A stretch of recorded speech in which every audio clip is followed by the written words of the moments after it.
he even admits in this section that that Marius was right, that Armand was right, Claudio was a mistake. And no one likes to admit Armand is right. Right, no, especially Lestat. The Articulate Coven is the original, unofficial fan podcast and community for Anne Rice's Interview with a Vampire, The Vampire Chronicles, The Lives of the Mayfair Witches, and The Immortal Universe from AMC and AMC+. Welcome to The Articulate Coven. We are your hosts. I'm Joel. I'm Ashley.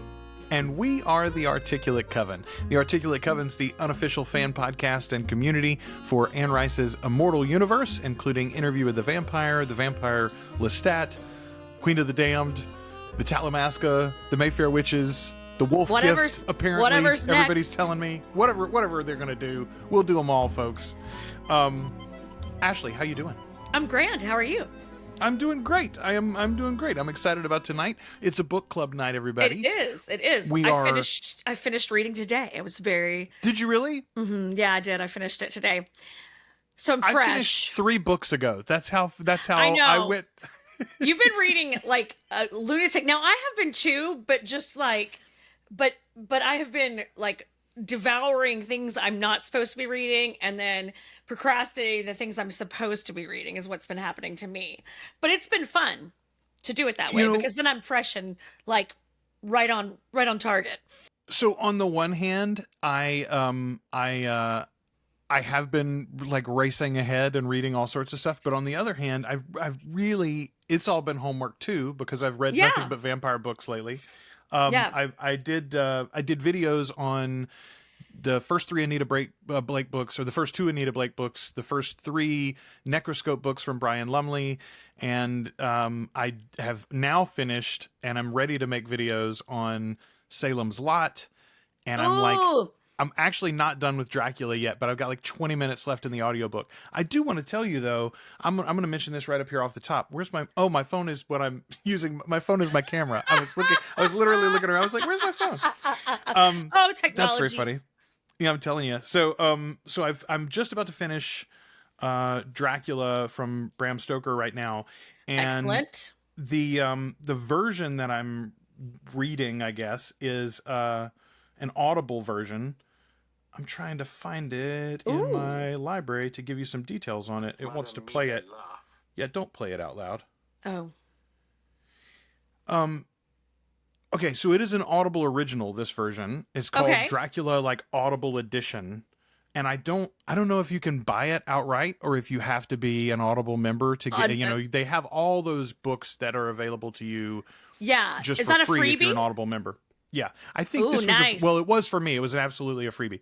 But it's like 15 hours long. And the cool thing is it's fully voiced. There's a ton of voices in it, actually. Okay, let's see. We've got Stephen Crosley, Graham Malcolm, John Lee, Susan Dwerden, Catherine Kelgren, Simon Vance is Jonathan Harker. So he does all of Harker's parts.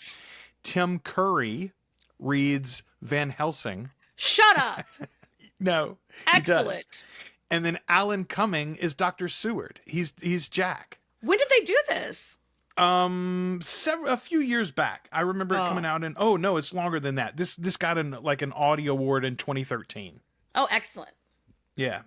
They released it in like February of 2012. But I cannot recommend it highly enough. If you haven't read Dracula in a while and you're interested in it for spooky season, this is a really, really good version. Everybody's great. Van Helsing is just unhinged though. Like we made fun of him or joked with some of the things that Hopkins pulled out in the film version. But like, okay, so a couple of things that I want to mention specifically about Van Helsing here since we're talking about it, or I'm talking about it. He says so in front of everything, like the adjective so, or I guess it would be the adverb to define to modify the adjective. So I'll give you an example. He's talking about Mina, and he says, "This so goodly woman," or "This so swift train," or "This so strong Texan." When talking about Quincy or whatever, he uses so every time, and I don't. It's really curious. It's a very strange affectation, And then the other thing that I noticed about Van Helsing is the beauty of this Audible adaptation is in the novel, it's all letters and diary entries, right? Right. And so when you get each individual character, that character speaks to you. When you're reading Lucy's diary, you get Lucy's voice. Yeah, When that's you're what I was reading- thinking. This would make a fucking great audiobook. Yeah. It's so good. Especially a But fully cast one. all of the main characters, I don't think Lucy ever does it, but Mina does it, Jonathan does it, Jack does it. I guess that's it. They all eventually do their version of Van Helsing's accent, and it's fantastic. It's so Amazing.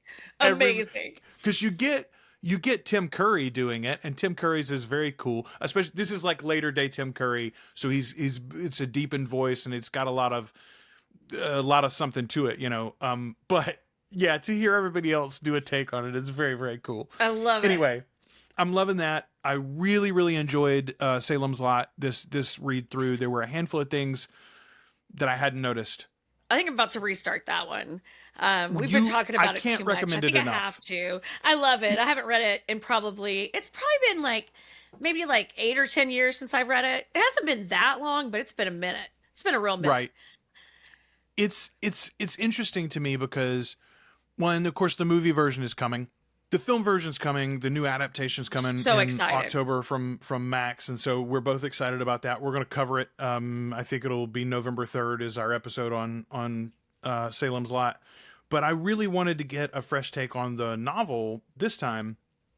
But again, it's interesting putting it right up against Dracula. Mm-hmm. Super influenced by Dracula. Oh, yeah, big time. If you think about it, if you go back and think about it, there are several parts in Salem's Lot where you are getting newspaper clippings or like the weather report, like the official weather report, or like a police blotter or something, several different places. And all of those places are very much mimicking, homaging, whatever, the journalistic style of Dracula. Very, very interesting. And then obviously there's a lot of the lore with the vampires that comes over from Dracula.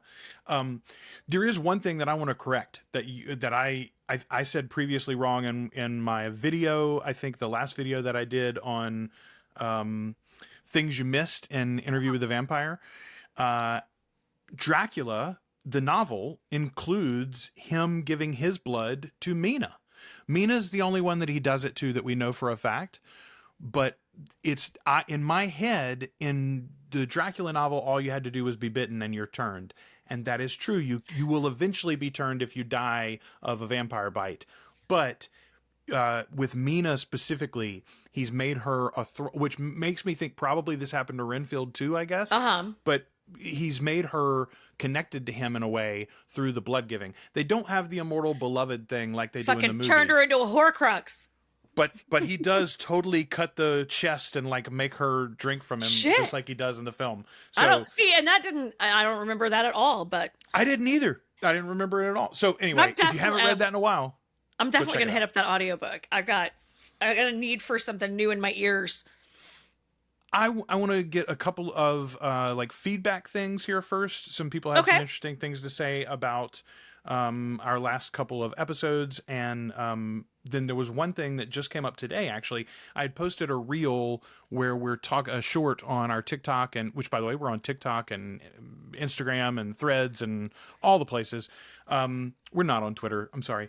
Anyway, I linger there, but Twitter's the only thing I would ever dead name, and it brings me glee. Fucking you're using it in the right ways. You're getting your news sources there and stuff. I've just decided if I'm missing it on Threads, I'm just going to miss it, I guess. Yeah, I think that's fine. Anyway, I posted that reel that went out today, and Dani Canone commented on the YouTube and said, when I had mentioned in there, hey, if you're a patron, you've got these opportunities coming up because we've got 4 movie nights and we're looking for your input on what those movies are going to be that we're going to talk about. But I realized after he commented on it, I had used the phrase, if you're a patron at $5 or $10, we want your feedback. we want everybody's feedback. We and I think want, that's what Donnie's commenting on here too. He says, hey, I'm a patron already, but I'll still keep my comments on YouTube to buff your engagement, smiley face. And thank you, by the way. I love people who get the way that the algorithms work. We need it. We love you. Just a thought, maybe you'd like to consider asking for feedback to react and comment on for the upcoming episodes. It's a common podcast thing to expand content and have something to talk about. Usually that's not a paywalled feature because it limits the amount of feedback and also might come off as a bit greedy. Yeah, totally would. That's not what I meant. No. We don't specifically call it out, or I don't generally ask, hey, if you have something to offer about an upcoming topic, go and tell us on YouTube. Or go and tell us in the Facebook group, or go and tell us on Discord or whatever. But absolutely, you can tag us in the places. I think we forget to mention it just because that's kind of always been our thing. Like we've always, like we're both in our Facebook group. We both are, a part of that of those conversations. So it just feels real natural for us to assume that you feel comfortable like yapping with us. But yeah, we want our feedback. We love it. We want to know what you think about things. That's why this is it's a conversation. It's not just one of us talking at a screen. Yes, exactly. And we try to put some of the feedback in the episode. And in my mind, it was like, well, people know we talk about comments sometimes, so they know that we want their comments. But we should say it. We want your comments. We want your comments. In particular, here's your opportunity. If you have things to say about Midnight Mass. Ooh. We're about to cover Midnight Mass starting next week. It's the Netflix series from Mike Flanagan. Super, super good. I think Ashley, you're doing the same thing. I'm watching it all the way through. Casual. And then I'm going to watch it episode by episode. Yes. I'm like just refreshing my mind with the story. So interesting to me how much I remembered like precisely as far as like beats and moments. I was thinking, oh, here comes, and then I would be right. The music is killer. I'm 3 episodes in right now, and there's so much good music. And that's something that someone has already commented on. Like, I really hope you guys talk about the music. And Joel and I are both, we're music nuts. We both love music. And so we will definitely be delving into that. And I'm a huge fucking Neil Diamond fan. Me too. So me too, man. Yeah, and it's so good. There's some really great Neil Diamond songs you don't hear very often that were like, that are some of my old favorites. Suleiman. No one fucking plays that. So great. Suleiman's in the opening episode, and I was so like, great. It reminds me Anyway, we'll of... have a lot to talk about. Yeah, no, but genuinely, it does remind me of like what James Gunn did with the Guardians of the Galaxy soundtracks. Yes. Those aren't like, none of those songs are obscure songs exactly, but many of them had faded in memory or popular. Like I think of the Ooga Chaka song, people had not been playing that Ooga Chaka song for 10 or 15 years at least, right? Yeah. Right. Yeah. And it's also like it's the choice of all of it. It's like the combination of songs that it's the whole soundtrack that makes it good, which is, and also his composers are great that he uses. Anyway, we'll get into the whole Mike Flanagan. We got stuff to say about it. I love him. So yes, that's coming next week. Stay tuned to that. And like I said, if you've got specific things to say, if you're also doing this rewatch with us, give us the feedback ahead of time if you want to. If you want your comment about episode 1 in our discussion of episode 1, go hit up the YouTube. Let us know. If you've got things, Facebook, just knowing ahead of time that we're about to dive into it. If there's something you're like, please watch for this, this element that I really liked, this thing that I really thought was great in it. Just like, please point out what you love about it if you've already seen it. I hyperfixated on this for about 6 months, so Man, I can't even remember when it came out, but I do remember Kelly and I watching it together, over the course of about 4 or 5 nights maybe, and just it was so perfect for the moment. I think I was leaving our church at the time. So I think so literally it really is like a Ashley and I were joking about this earlier this week. If you're not interested in hearing about religious trauma or the fact that I'm sad about my father being dead, you're probably not going to love these Midnight Mass episodes. If you're not interested in there's hearing a lot of alcoholism crossover here that I'm probably going to have to unpack. So as I have a cocktail, but it wasn't me.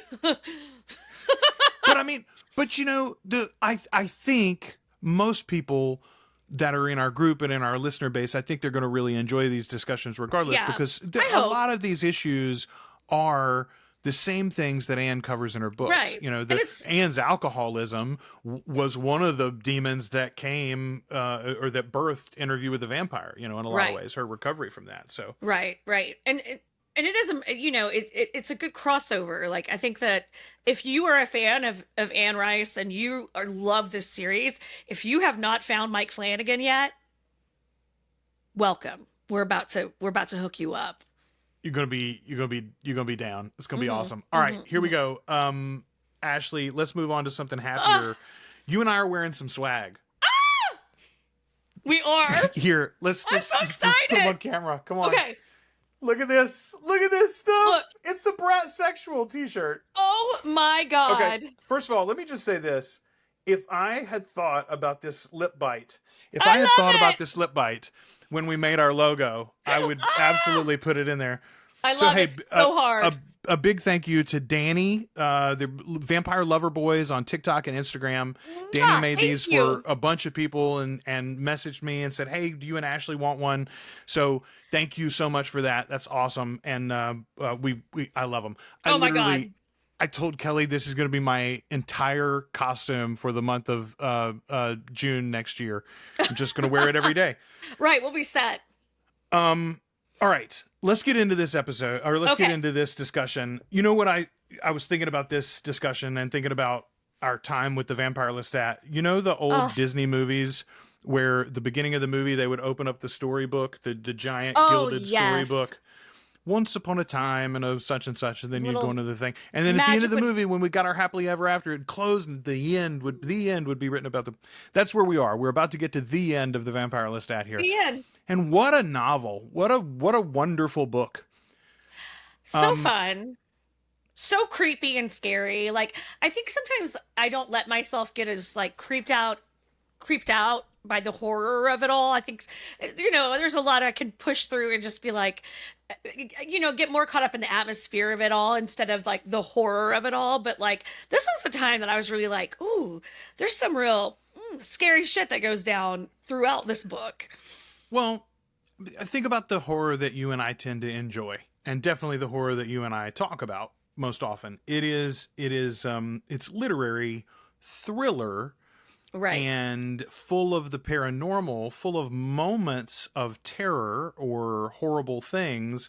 But really what it's about is like existential dread and, you know, like purpose and meaning and humanity, you know, universal morality and those sorts of things. Instead of your place in the world. Getting cut to pieces, right? Or whatever. Right. It's not... I'm trying to think. I started to say Saw, but Saw is a bad example too, I think, because especially the first one is about things more than just the torture porn, although it is sort of torture porn too. So anyway, we don't really do that. We don't really do that kind of horror. No. So every now and again, when you get some horror, it's like, oh, ooh. Yeah, it was kind of fun to lean into that this time. And I guess, you know, we're rolling into spooky season, and we've been talking about, you know, just acknowledging and living in the fact that these are monsters, because it's really easy to forget when you're looking at Sam Reed that Lestat is a piece of shit, you know? So, you know, Every it's just a good reminder sometime. Every now and again, we should all go read one of those memes that has the list of his crimes, you know? Yes, because we need to be reminded that our taste in men might be toxic. Our taste in vampires might be a little toxic. Could be bad. Could be bad. Okay, I love, like, right off the top, he's like, so let me talk about the book. Okay, like he gets to this part. Let's break it down. He's like, I'm not gonna fucking go through the whole thing. Like he really captured the whole feel of it. You know, the aesthetic of our time together. I also like he quibbles about a handful of specific points, you know, facts, but then he also says, like, Louis felt the way that he felt about it. Right. Right. That's valid. And I mean, your reality is your reality, you know, like what you see, what you experience, that's real to you. You ask anybody the other side of that relationship, they get a very different story, I'm sure, you know? And so I mean, we have to tell this to our kids all the time. You know, one of them will say something to the other one, and we're like, "Hey, watch the tone," and they're like, "What? I didn't say it like anything." What? And I'm like, "Okay," but they heard it that way, right? So like, you have to. I mean, do you want to continue to have a relationship with this person? Well, then you can't fling feces at them. You know, that's not the way that it works. We are not feces flingers, by God. You know, what's really interesting in that we're revisiting this part. I literally like skimmed this part, these two parts, these epilogues today. But it's interesting because I just rewatched and did my video on the 5 things you missed in episode 5 from season 1. Which is, of course, our domestic violence episode. Oh, yes, that's right. So it was interesting revisiting some things that we know got a second draft eventually. Right. When that's what we're seeing here in this part of the novel, too. So it was a nice juxtaposition.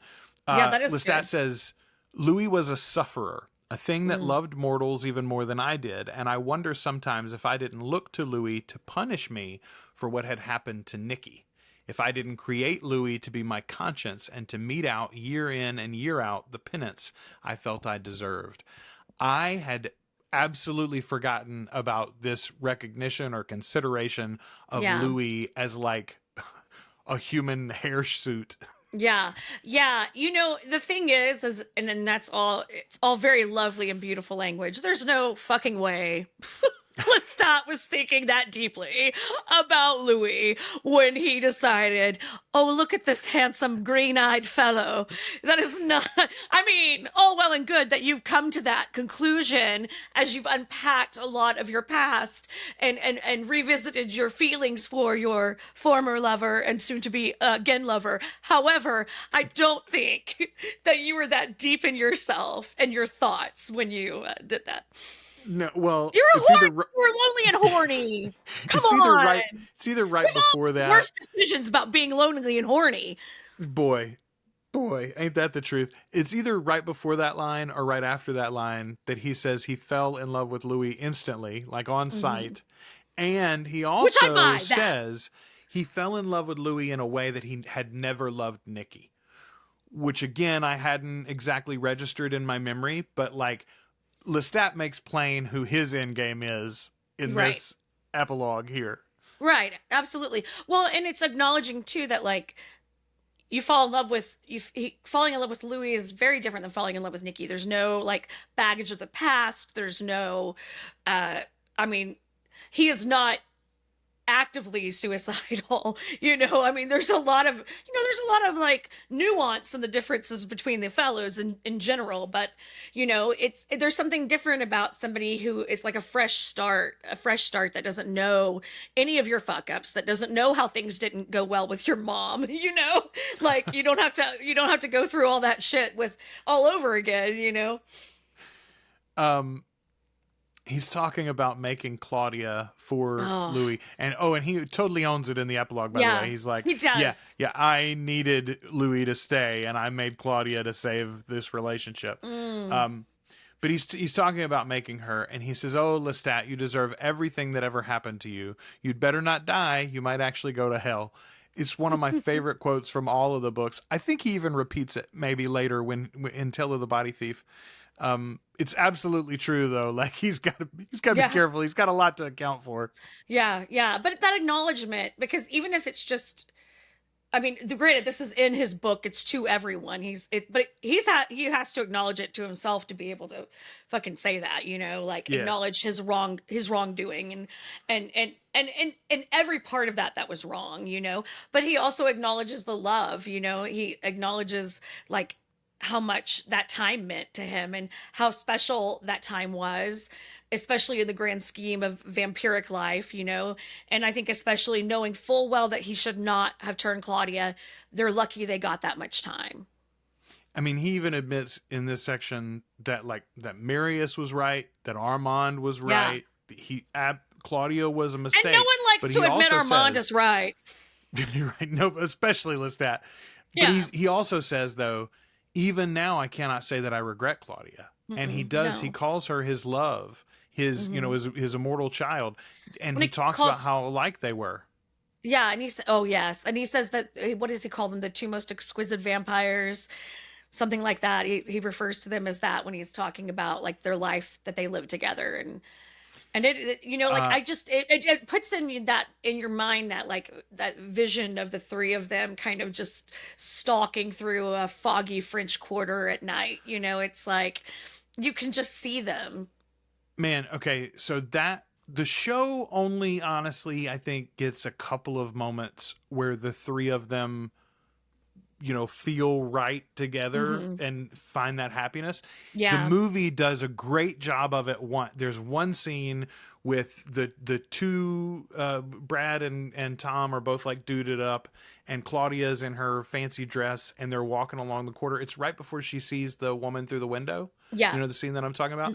That's the one. They're so happy there. And of course, in the film, because you're truncating everything together, you see that happiness, and then immediately she starts thinking about the fact that she's not going to grow up. But exactly. Yes, they were happy. And that's what Lestat is acknowledging here. He's talking about, honestly, how long they lasted compared to most vampiric relationships. You know, well, they were I don't together. know. You know, like, I mean, I don't know if he's not fudging that a little bit. You know, I think that, you know, but still, it is a long time, and it's a long time for someone to put up with Lestat. You know, it's a long time for, in his personal experience, for a vampire to hang out with him. So, again, reality is your state of mind. He also says, and of course, this is, you know, whatever, 100 years later, but I don't blame her. It was the sort of thing that I might have done myself. Yeah.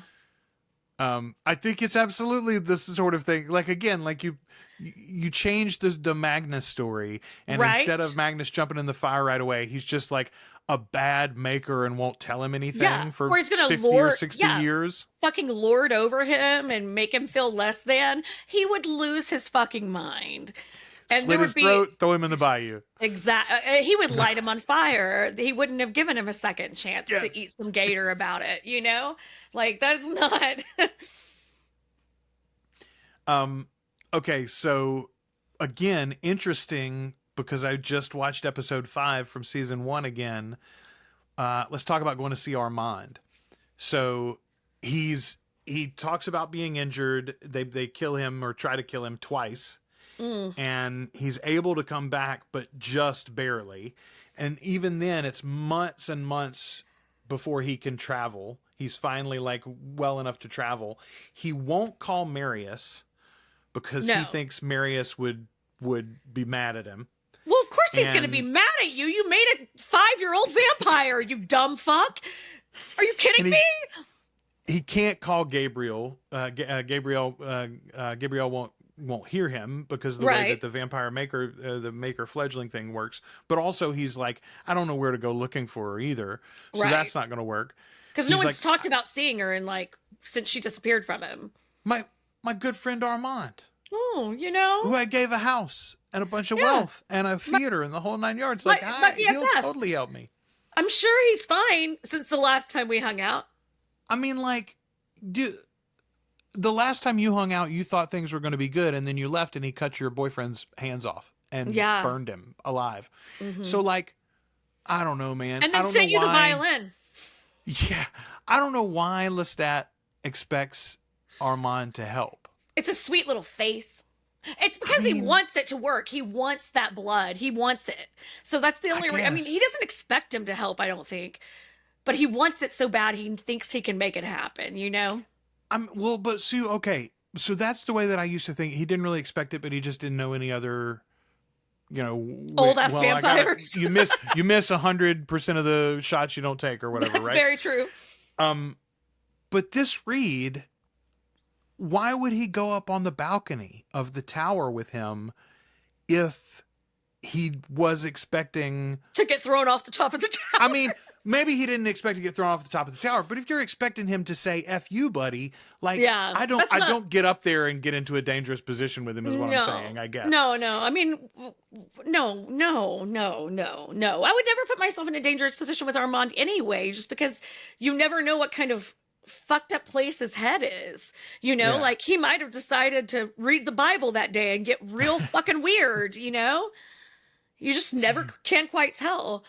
But he's so like seething angry and like and this scene was so great to read, just him just being just wrathful about everything Lestat had done to ruin his life in the time that I've known you, Lestat. Here's the ways that you have wronged me, you know? Yeah. And he's like, here's the tome full of it. He was keeping notes. Yeah, keeping fucking score.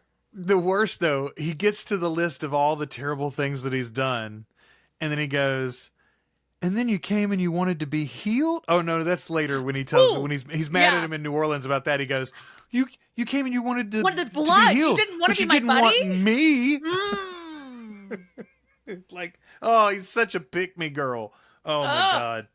Yeah, that's real. That is bad. I'm not like other girls' energy, Armand. We don't approve of that these days. I will say this. In our original watching of episode 5, and then our rediscussions of it when we did our rewatch after we had seen all of season 1, both times we talked about the fact that, you know, Louis and Lestat never have a fight like that, and Lestat never drops Louis from a high height like that, but Armand does. Now, I mean, it's true that he throws him out of the tower, but the tower is not a kilometer high like what Lestat drops Louis from in this, right? And also, I'll say this, that the sequence in the show might be like ever so slightly inspired by this sequence with Armand, but it was not. I don't think there's anything that we're supposed to take where like, oh, actually it was Armand that did this to Lestat and he made no. Oh, no. No, this is their own fuckery. This is their personal fuckery, you know? I do think we might see this scene eventually. We might see this scene eventually, honestly. I certainly hope so. Yeah. I hope so. I mean, it's part of that journey for them. Well, and it's one of those things. It's like, why? I mean, it's not like Armand and Louis were hiding all those 70 years, right? Why was Lestat never able to find? And then when he thought something had actually happened to Louis, and he still didn't track him down for 50 years or whatever. Anyway, I think we're going to hear some more about what happened between the two of them, and I think some of that will be based on this. It's going to be these bitches are messy. Like, that's the thing. If there's one thing that this show is proving to us, it's that these are the real housewives of fucking Anne Rice land. The real housewives of the Savage Garden. That is what we're dealing with here. They're going to out-catty each other. They're going to out-bitch each other. They're going to they're going to look fabulous doing it. You know, Okay, so you and I have often called Louis the Eeyore of vampires, but I just want to acknowledge a few facts. Louis and Armand are together in these books, and then Louis leaves him, and Armand immediately goes and finds Lestat and perches in his shitty house, crumbling down around the two of them, and goes, "Well, Louis left me now. You both hate me. You're terrible. I didn't heal you all those years ago because you were a dick 100 years before that." Oh, Lesai. And then like deuces out and leaves Lestat to wonder about all these things. Right. But what we don't know in the moment is he spends the next couple of decades hanging around New Orleans. Killing any vampire that comes to town that's not named Louis or Lestat. Kind of being a creep. Kind of being a vampire creep. Kind of hanging out in Lestat's backyard. Like, what the fuck, bro?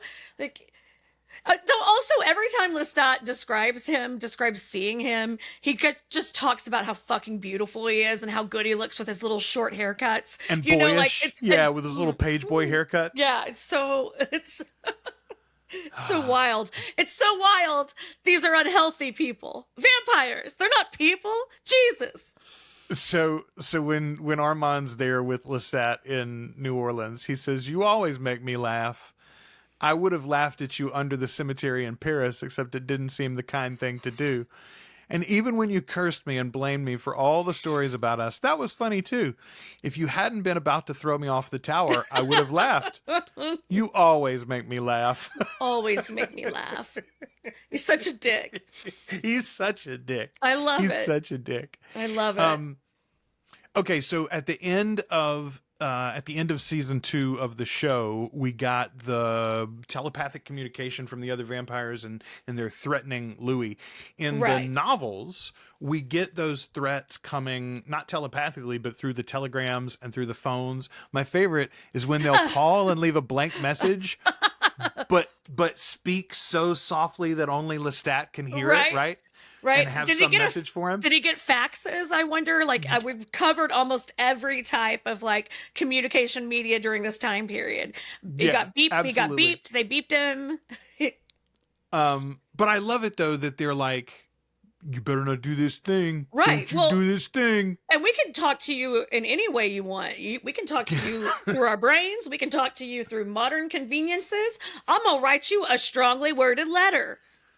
I don't know if we called it out when we talked about the promo for season 3, but Lestat's lawyer from the novel here, Christine, was in the promo. Well, we don't see her, but we hear her in the background. She's talking to Daniel and saying he's got X amount of time or whatever. Right. We love the lawyers. They're always fun. I agree. I 100% love the lawyers. I am down for it. Because you gotta be a little filthy dirty to like go along with this shit. Like you've got to be a little like Saul Goodman to there's shady shit happening. Like there's something going on. You might not know. You probably don't know he's a fucking vampire because that's absurd.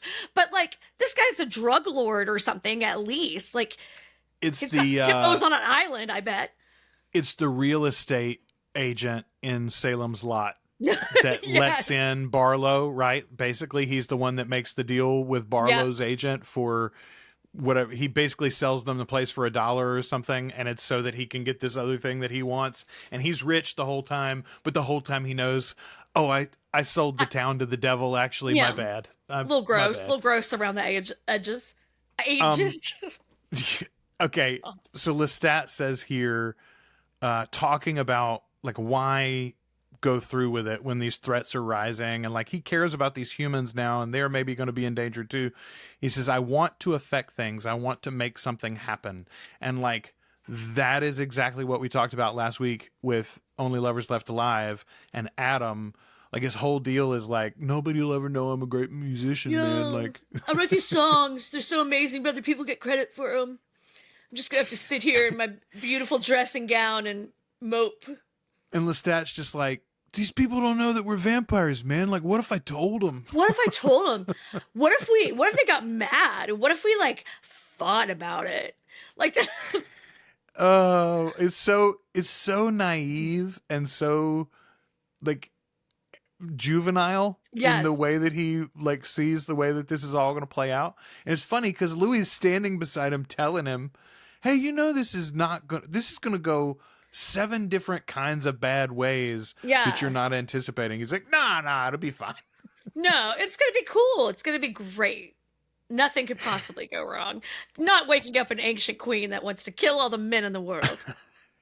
I love that even in the final moments, he still doesn't think that that's what's happened.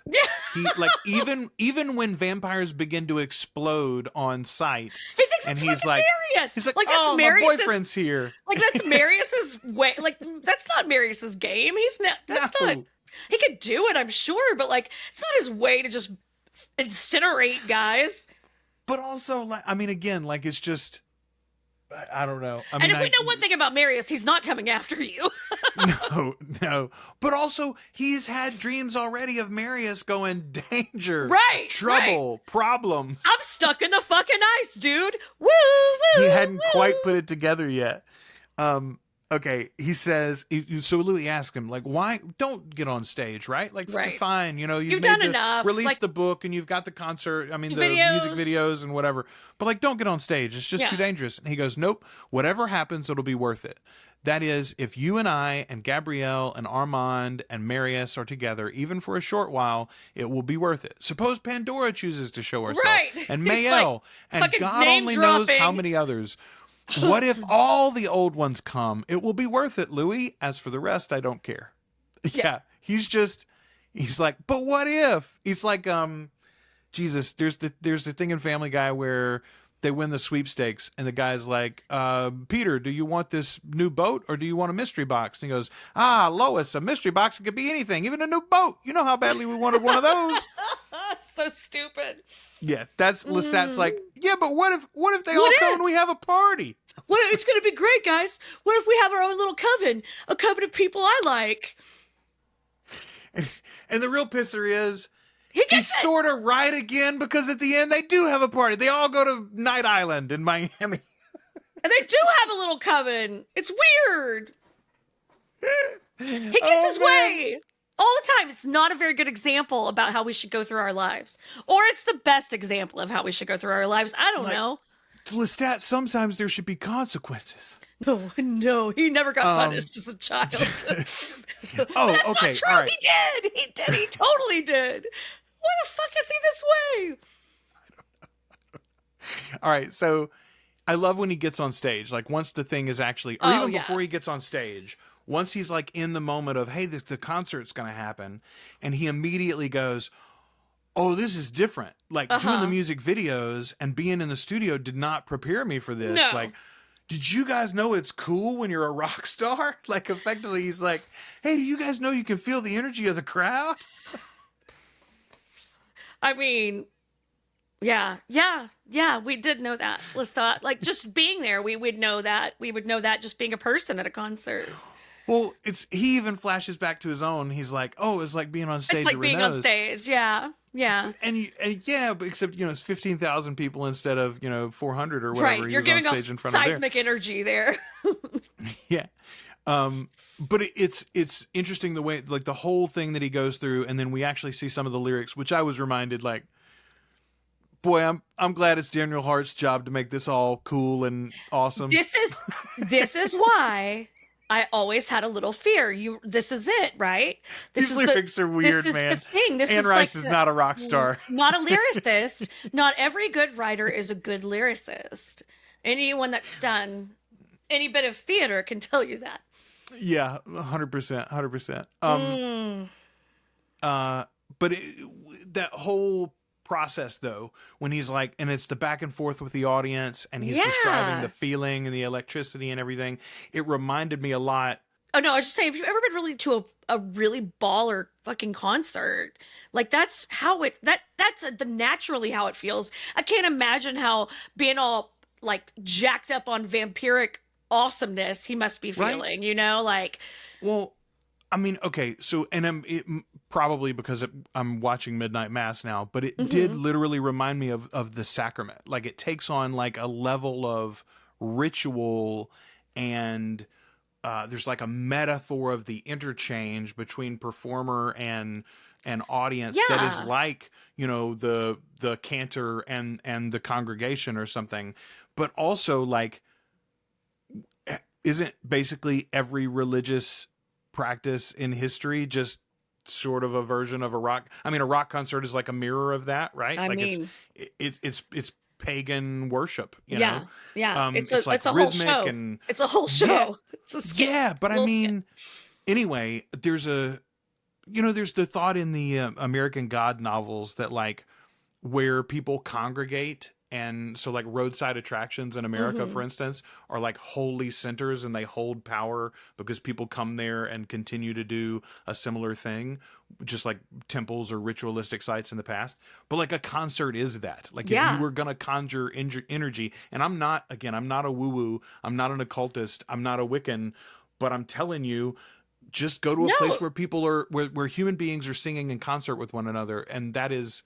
you can feel it. Yeah, it is some powerful shit. Yeah, I mean, you could, like I said, think about the most perfect, most awesome concert you've ever been to, and it's that, it's that incredible where you get, like, emotional because of the music, where you're just like, you're having an exchange with the performer on stage and with the other people that are around you. It's all very, it's all this shared experience, and it's all this very heightened emotion and heightened creative feelings. And so it's so easy. And then probably, like, substances too, like maybe you had a joint, maybe you had a couple of beers, maybe you snuck snuck in a fifth of vodka. I don't know what you did, but maybe that's what she did. And so everything is so heightened and dizzying, you know? I mean, probably because I was 12 when I read these things the first time and I didn't know what hashish is. I didn't notice that the band members and then the audience are all smoking weed the whole time. Smoking weed. Yeah, and of course he doesn't call it weed or cannabis or marijuana because he doesn't know those names. That's hashish is what it smells like, so that's what he's calling it. Yeah, I love the crowd smoking the whole time, and it's like blowing in. I will say this. That will be an interesting part of the Rockstar season for Lestat because our vampires in this show smoke. Yes, so they do. He can smoke weed too. Well, and that's all I could think. Oh, I didn't even think about that. I was just picturing him smoking cigarettes very moodily, but and I was literally, while I was reading, I was like, they're gonna be chain smoking like some motherfuckers in this. But no. Oh, I want to Lestat high. Well, that's hilarious. I'm assuming that. I mean, like, surely you make at least one little. Well, okay, they got drunk. Gimme. They got drunk, right? When when they took in the blood. So drunk blood, they got drunk. So I think probably. I mean, again, maybe he won't smoke very much of it. Maybe he won't care for the taste or something. But my guess is that his band members will be smoking some weed, and he'll try. This is very strange cigarette or something. I want to see a vampire with the munchies. Gimme. I don't want to see that, Ashley. It could be messy. A bad idea. It could be messy, but it could be a lot of fun. It could be a very fun montage. You suck the blood. Don't bite the blood, Louis. Okay. Here's, again, we talk about it all the time. Lestat was mostly right. He said to Louis that, like, hey, the humans aren't going to believe me, and the vampires will be too chicken shit to actually attack me. Don't even worry about it. Right. And he gets through the whole concert. The humans don't believe. He's going, no, but really, I'm a vampire. And the people are like, really, we're vampires. Sure, like, sure, we're having vampires. the best time. We're vampires too, man. Yeah. It reminds me, though, of our friend Rebecca and all of the other little groupies in the front of the theater, right? They all put on the white face paint and cheered for the blood every time it got splattered on them and whatever. Absolutely. And likewise, the vampires are too chicken shit to fight him until after the concert's over. And then finally a couple of them come for him. But, like, he was right. He doesn't learn any lessons. Is the thing because he's frequently kind of right, at least enough right that he can justify anything to himself. If he hadn't woken up Akasha, he probably would have eventually got like a scolding from Marius, right, about how he's the damnedest creature. Exactly. It would be like a little and that would have been it, tongue-in-cheek scolding that ended in like, you know, sharing blood. Let me tell you, he gives Lestat a few of those in the last trilogy. In the last 3 novels, he gives Lestat, I can't believe you do these things. And I'm like, then you knock him about the head and shoulders. Like, what are you doing? This is nothing new. This behavior is not new. He's learned no lessons. He learns no lessons. Lestat de Leoncourt learns no lessons, but still a charming motherfucker. Okay, so you were talking earlier about like actual horror, and like earlier in the novel we talked about the Magnus scenes when he's stalking Lestat, or like good moments of that. The best ones in the whole novel probably are these moments when the vampires are coming for him. It's a great action scene as there's like, okay, I'm gonna fight this one, that one's coming for me here. We've got to get out. The crowd's chasing us, whatever. The cars are all surrounded by humans. And then vampires start exploding. I am so excited to see this. Yes. The special effects for this. Yes. I have always been able to picture this scene very clearly. And I don't know why, but like I've always been able to picture it like driving the really curvy on the like side of the fucking ocean. Like I just picture this so vividly, so clearly in my mind. Being chased by the A-Team van. Yeah. In my head, it's the A-Team van. Oh, in my head, it's a white windowless van. It's definitely a serial killer van. You know, it's like free candy. But yeah, trying to run them off the road, the whole 9 yards. Yes, like off a really sexy California ocean highway. Yeah, absolutely, man. Yeah. This is like save a bunch of the budget, Rollin. I don't know what to tell you. We're gonna need we need a good car chase. Fancy chase scenes. We want some good blown up vampires. You gave us a good burning vampire last season. We're gonna want some good explosive on fire vampires. I like though that Lestat never really feels it exactly, but Louis and Gabrielle both feel a menace. Well, and they he talk wouldn't. about the fact that it's like it's savage. They're feeling her. They're feeling Akasha. She's not a menace to him. She's looking for him. She wants to get with him. So he's not picking up the menacing thing at all. He's picking up the flattery that she's throwing out there. He's picking up like whatever it is she's sniffing around after him for.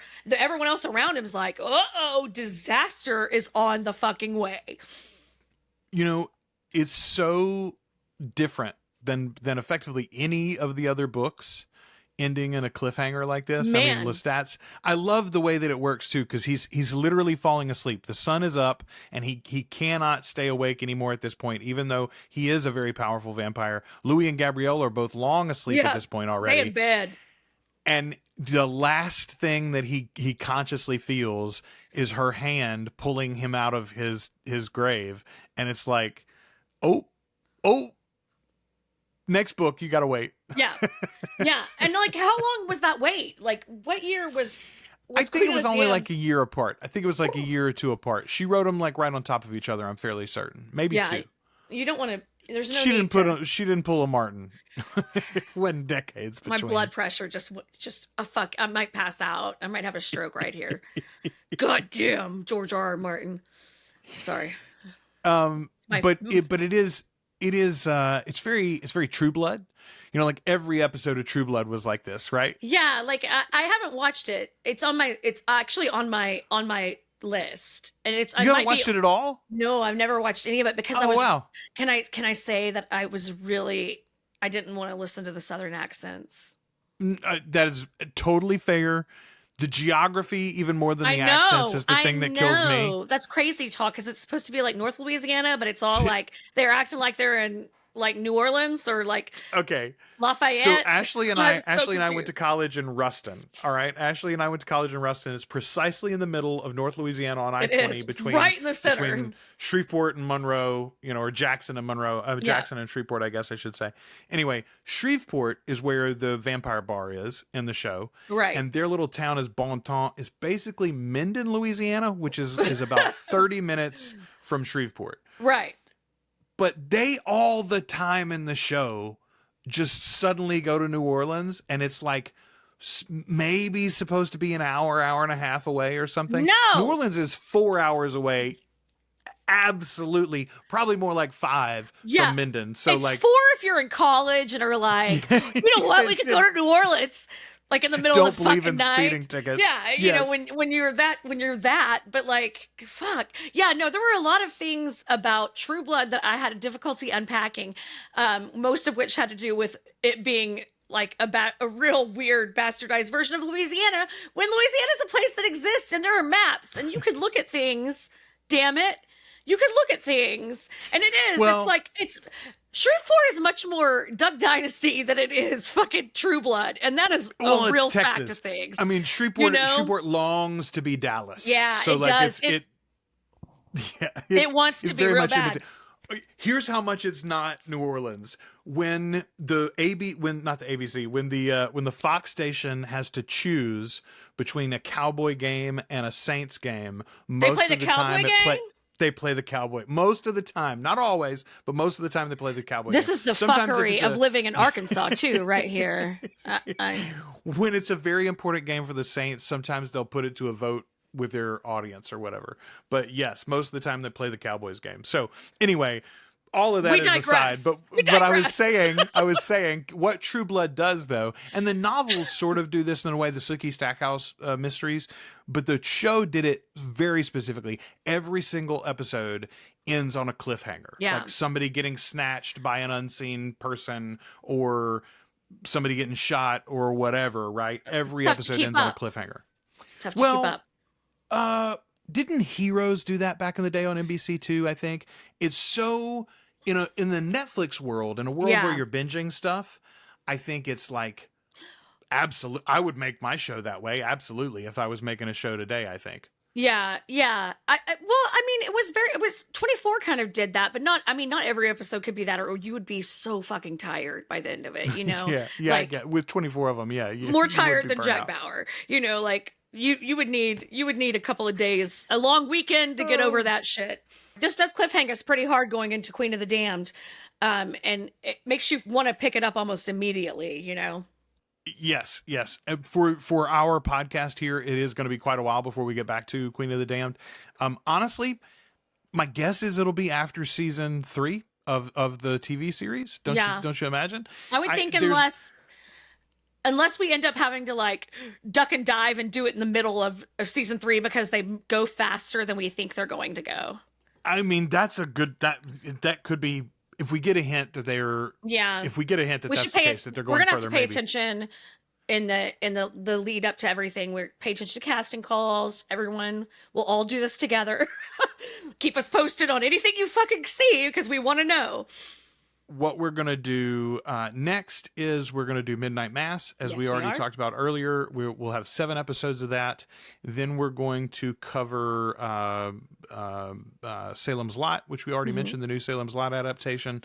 And then we'll go into our next book club, which is going to be Blood and Gold, the Marius book. That's going to be our next book club episode. I am too. It's going to be a good one.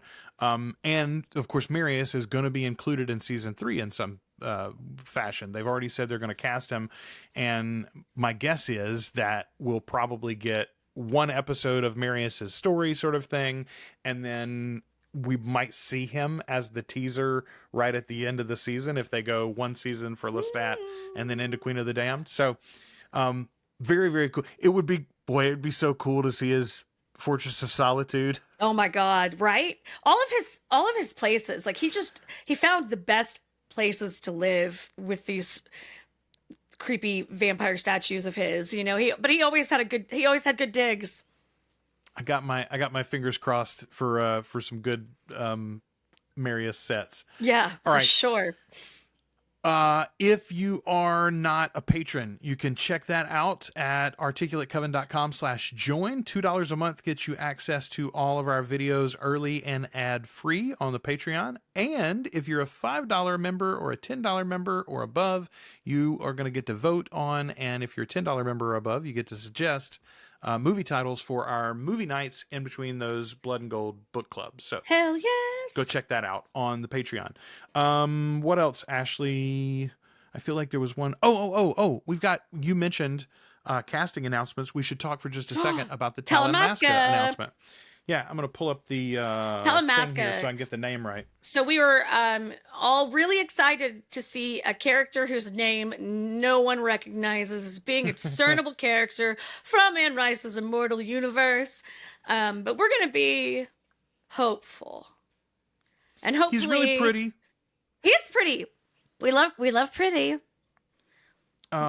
His name is Denton is his last name. Let's see. Here we go. Nicholas Denton is the actor's name. He's Australian.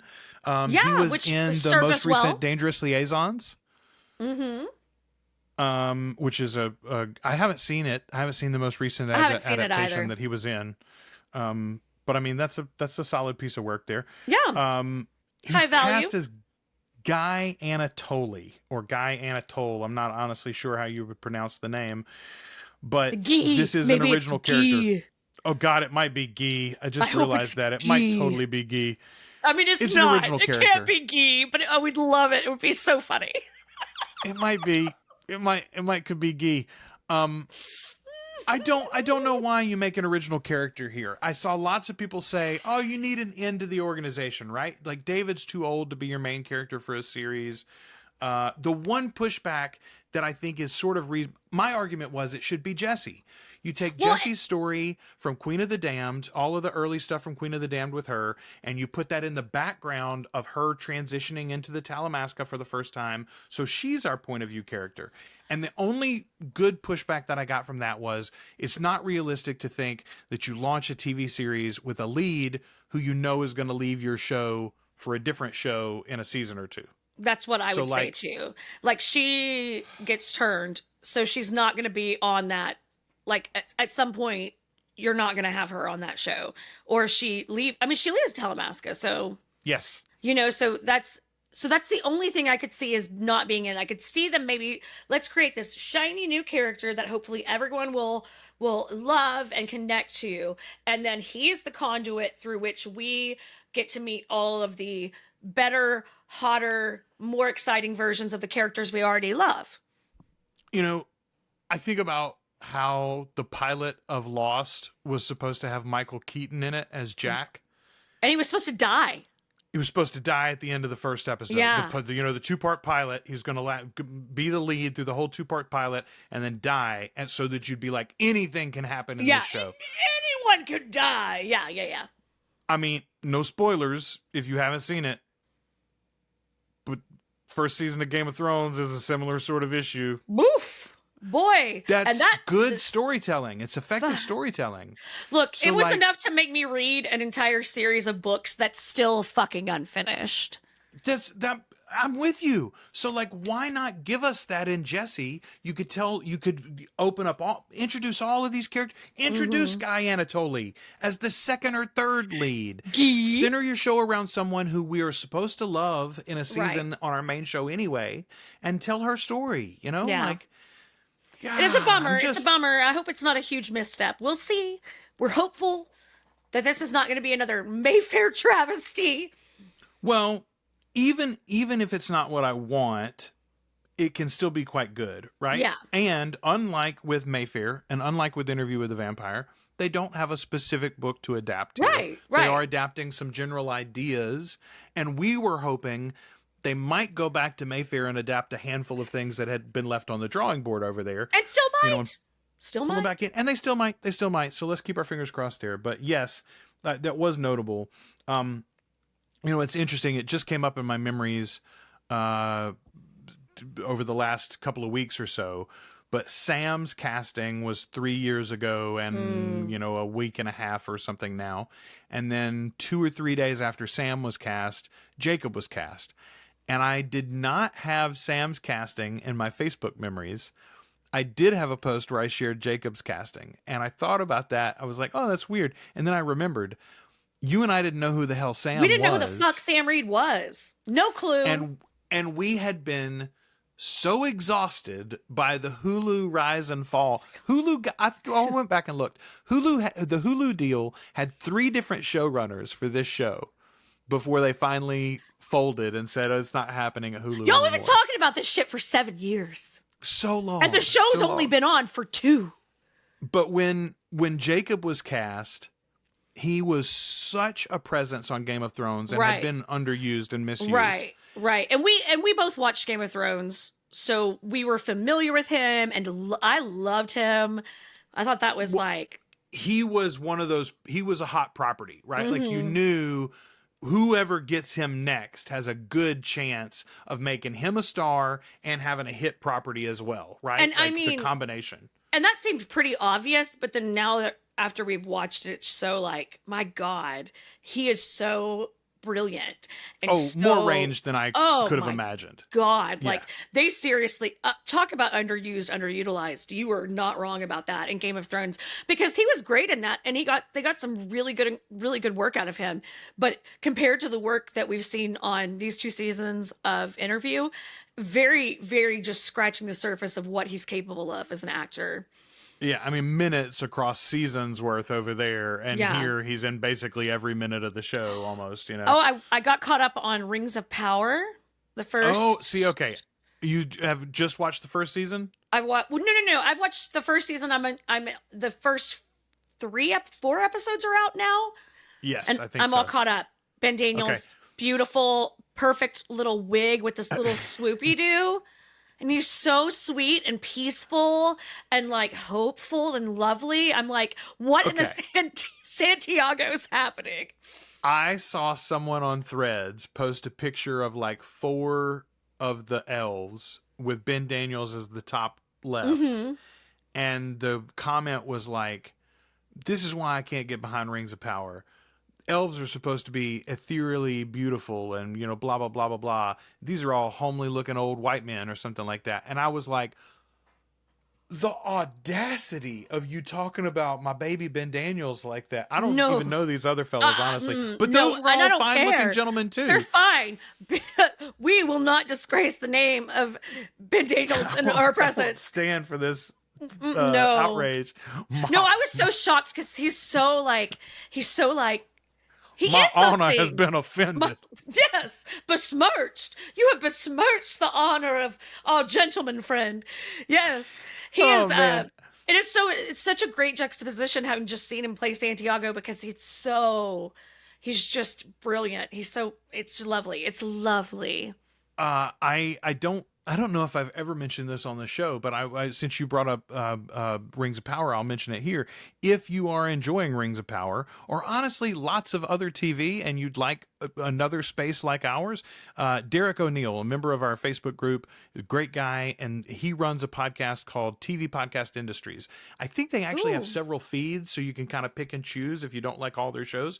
But I just literally follow the main feed, and everything they do goes there. But they've covered, over the last few years, they cover a bunch of Star Wars stuff. They cover some Marvel stuff on occasion. They just did, like, whenever the Marvel movies come out, almost always they'll have an episode just about them discussing that Marvel movie. Oh, fun. And in particular, they have had some great episodes this last year that I'm enjoying now about Shogun, the FX and Hulu series. See, we haven't watched that yet. Oh, Ashley, it's Game of Thrones without any supernatural stuff. It's on Hulu and Disney Plus. Yeah, and it is outstanding. Yeah. And if you're into it, TV Podcast Industries talked about it. They've got an episode by episode breakdown that is outstanding. Same thing with Rings of Power. They've got, and I think they even get screeners. So like they put their episodes out about the same time as the episodes drop on Amazon. I think. Don't hold me to that. Woo. But if you're looking for in-depth conversation about other shows like that, TV Podcast Industries, can't recommend it enough. I've been listening to them we've been talking about vampires for 7 years. I think they've been together for like 10 or 11 years. Oh my gosh. Long time. Yeah. I'm going to jump on board. They launched with the Gotham TV show. Do you remember that back in the day? Yeah. Yes. That's when they launched. They covered the first season of Gotham. That's when I first started listening. Wow. All right. Anyway, that is our show, folks. Our last book club for the Vampire Lestat. Oh, I'm a little sad such a good read. The end to this one. Y'all, and I know I've been talking mad smack about Lestat, especially this episode. You know I love our boy. He's just a mess. He's just a messy mess. I love him. Listen, maturity is understanding the imperfections of those that you love the most. Exactly. And loving them right where they are. He doesn't have to learn his lessons because that means there's more adventures for us to go on with him. I mean, literally to heaven and hell, among other places, y'all. So don't. Would you actually would you date this man? The answer is not without a stomach ulcer and Xanax. He would be really stressful. This is not a good partner. Every vampire in these books thinks to themselves, thank God Louis de Pointe de Lac is around so that I don't have to be this motherfucker's boyfriend. Except for Armand, who's like, but maybe I could be both of their boyfriends. If only one of them would love me. Or both of them. All right. Next episode, what do you need to do? Go watch episode 1 of Midnight Mass. Y'all. Get ready to talk about some Catholicism and some alcoholism and some all the isms. Other isms. Yeah, there's a lot of isms to go over. Oh, it's so good, you guys. If you haven't seen it, I hope you watch it with us because it's so good. Yes, absolutely. All right, we will be back next week talking about Midnight Mass. Until then, we have been your Articulate Coven. We are your hosts. I'm Joel. I'm Ashley. And this has been the Articulate Coven.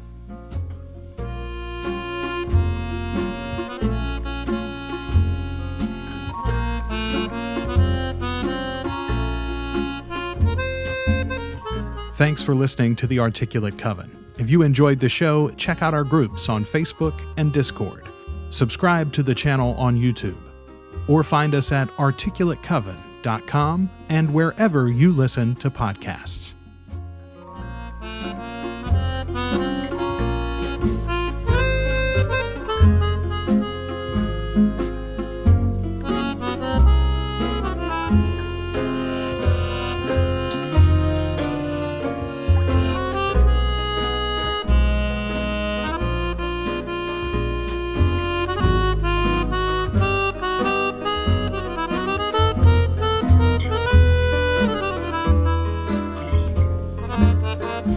Bye.